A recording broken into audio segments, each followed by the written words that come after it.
Tunamshukuru Mwenyezi Mungu kwa kutufikisha salama hapa Mbeya. Tumekuwa na safari jana kutoka Dar es Salaam jioni. Tumeingia majira kama ya saa 1 jioni kwa saa za hapa Mbeya. Na mashabiki na wanachama klabu yetu wanaona namna ambavyo kumekuwa na mechi back to back. Ukiangalia mechi yetu ya Champions League imemalizika siku iliyofuatia, ambayo kwa watu wanaofahamu mpira ilikuwa ni siku ambayo tunatakiwa kufanya recovery, lakini siku hii imetukuta kwenye safari kutoka Dar es Salaam kuja Mbeya. Kwa hiyo uchovu, ratiba kubana ni miongoni mwa vitu ambavyo inabidi wanachama na mashabiki wetu wawe navyo kwenye vichwa na waelewe kiufundi ni nini Mwalimu Romain Folz anapambana nacho kipindi hiki kuhakikisha timu inapata matokeo mazuri. Baada ya kusema hayo, ni ukaribishe pia ndugu yangu Mamaka kwenye kazi ya usemaji, hasa kwenye Premier League. Tulikuwa nao wenzao kama wewe kina Moses William ambao walianza kazi hii wakiwa na mwili kama wewe, lakini baada ya michezo 10 tu Moses William msemaji wa timu ya Pamba nilikaribiana naye kwa maana ya mwili amekata weight. Kwa hiyo tukaribishe kazi ambayo mchele wa Mbeya imefanya kwenye mwili wako, kuna kazi nyingine kina Pakome pia wataifanya. Kwa hiyo jiandae kwa yote mzee wangu.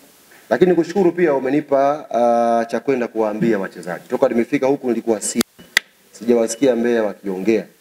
Lakini nimefurahi umenipa kitu cha kwenda kuwaambia wachezaji kwamba wewe unaona wale ni wazee.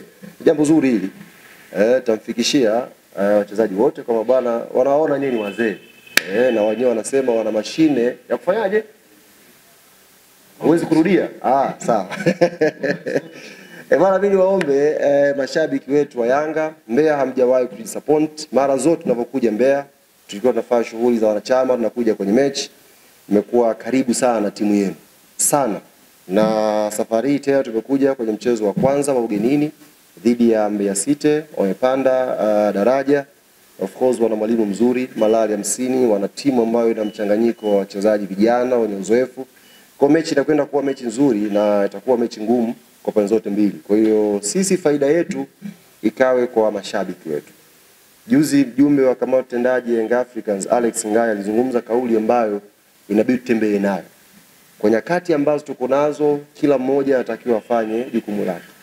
Sisi hatuwezi kuwa mashabiki wa Yanga wa kuchambua mpira kwenye Instagram. Lazima tuwe mashabiki wa Yanga wa kuisupport timu kiwanjani. Haiwezekani timu inacheza mechi ina mashabiki wachache alafu mashabiki wanaokuja kutoa maoni wanakuwa wengi. Lazima tuigeuze hiyo. Kwanza tufanye jukumu letu isupport timu kwenda uwanjani, alafu maoni yaanzie baada ya sisi kufanya jukumu letu. Na jukumu la siku ya kesho ni kuja kwa wingi Sokoine. Sauti zenu, wingi wenu, morali yenu itakwenda kuwasaidia wachezaji wetu waweze kuamka na waweze kupambana tuweze kupata pointi 3 siku ya kesho inshallah.